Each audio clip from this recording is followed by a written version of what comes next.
Ganito ka rin ba magluto ng sinigang, yung tipong kikiligin ka talaga sa sobrang asim? Napakasarap kasi pagka ganito yung luto mo tapos malapot-lapot pa yung sabaw, ay talaga naman.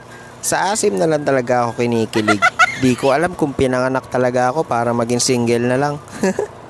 Pero anyway guys, magluluto nga pala ako ng sinigang pero ang gamit ko ay manok. 2 piraso nga lang din kasi yung sasabawan ko dahil nga mag-isa lang din naman akong kumakain at nandito ako sa Cubao. Masarap na masarap kasi talaga ang sabaw lalo kapag may hangover.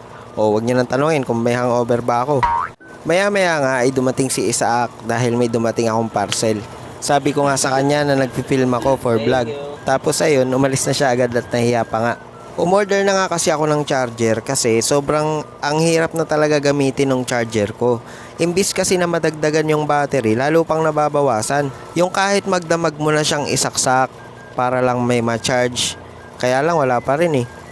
Meron sigurong nadadagdag pero koonti lang.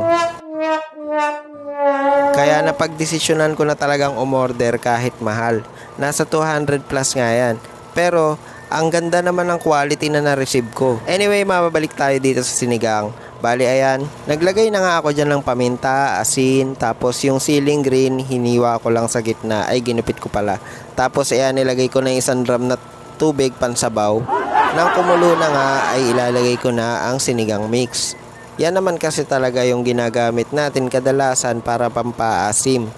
Hindi na kasi masyadong uso yung sampalok talaga na bunga, tapos papakuluan mo tsaka mo pipisain. May mga gumagawa pa rin nun pero ito kasi yung mas convenient na paraan sa ngayon. At nang tinikman ko na nga ay okay na sa akin yung lasa. Hindi ko na siya ganong inalatan dahil nagpapatis naman ako na may sili pag kumakain. Sobrang nabubulol na naman. Sobrang solid nga talaga kasi kapag kumakain ka tapos may sabaw ang ulam mo at may sausawan kang patis sili. Masarap pa din yan lalo kapag may kalamansi. Pero hindi ko na nilagyan kasi nga medyo nagtitipid din tayo at pinagkakasya lang ang budget. So ayun lang guys, salamat sa panonood. Ang haba.